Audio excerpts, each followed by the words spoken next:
All right, happy Star Wars Day. I can't believe you're here. I thought you'd be taking the day off. May the 4th be with you, Anne-Marie. And with you? Yes, thank you very much. Of course, today is especially meaningful because one of the franchise's most beloved figures, Carrie Fisher, will be honored with a star on the Hollywood Walk of Fame.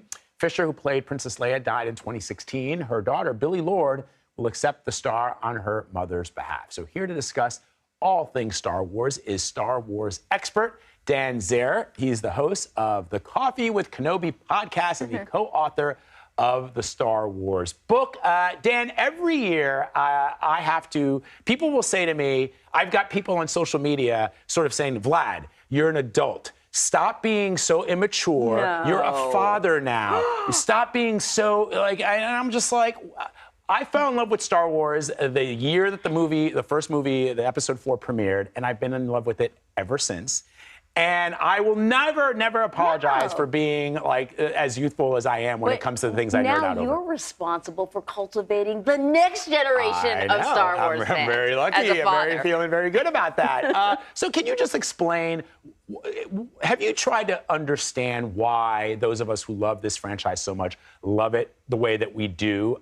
Because there is something unique about Star Wars fandom that you don't see in other sort of fandoms, whether it's Lord of the Rings or Star Trek or even the Marvel DC universe. Absolutely. Well, first of all, I just find that to be really good parenting. So good for you for spreading the word. And I've spent an insane amount of time trying to figure it out, both as a high school teacher in my classroom. I incorporate Star Wars into my curriculum, especially in my mythology class. I've been talking about Star Wars for almost 10 years now, as of next week, on my podcast, Coffee with Kenobi. I just find that this franchise is so unique because there's so many core memories attached to it for families. When you go to a theater to see a Star Wars movie, people take their pictures in front of the poster. You just don't see things like that for other movies, even though there are a lot of great ones out there. Star Wars just brings people together in a very unique, special way. It's so funny that you would bring that up, because the other day I was talking to Vlad, and it's actually on IG, but I asked him about your most magical memory, and I had said looking up into the night sky and seeing all the stars, like way out in the country. He said sitting down in the movie theater and watching the first Star Wars. Yeah, yeah, because absolutely. The point that I was making, Anne-Marie, is that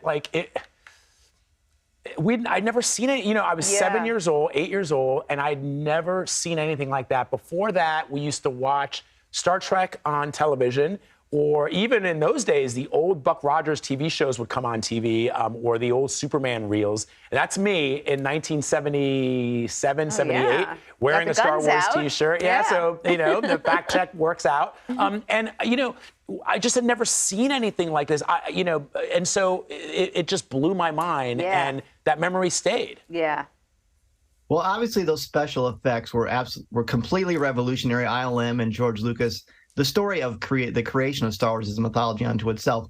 But there's just something about it taps into this idea of found family and having something in common with people that you don't normally associate with. Luke Skywalker and Han Solo are very, very different characters, but it all taps into that great Jungian archetype that was studied through Joseph Campbell's hero's journey that shows there are some things about certain stories that connect us in a very primal way. Plus, you've got lightsabers, amazing characters, John Williams' music, which is so iconic.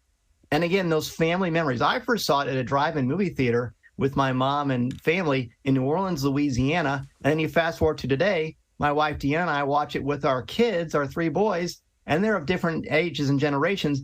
And we all love it for very, very different reasons. And it's those memories that we all have. Okay, I'm going to wade into some controversy. Okay. Because you said you watch it with your kids. How do you watch the collection of movies? Do you watch them in chronological order in terms of the storyline, or how they've been released? Okay, here's the deal. Get out your pen and paper, everybody. Write this I knew he was going to do this. I knew he was going to do this. Yes. You've got multiple options. Now, I introduced it to my youngest son, Mason.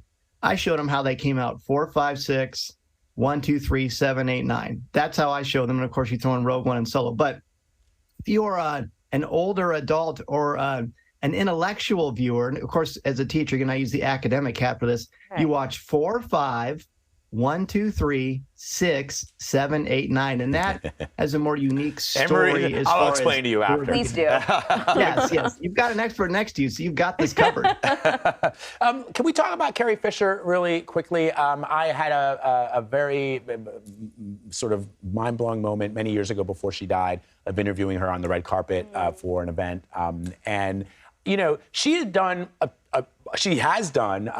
throughout her career before she passed a number of wonderful movies, including Blues Brothers, and it wasn't just Star Wars, but for many of us, Carrie Fisher is Princess Leia, and you know, what does it mean for you as a fan to see her being honored the way that she's being honored this year?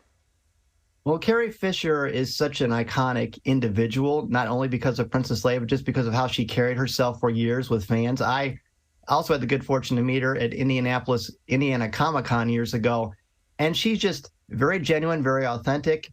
She speaks her mind. She's got the right amount of sass and charm. She's very much like her iconic character, Princess Leia, who many people, even my current students, respond to. If they've never seen the movie for the first time and we watch it in classes, we're studying mythology and myth, they will say, hey, she didn't need to be rescued. She took over her own rescue. That kind of power was very ahead of its own time, and it still carries us through today.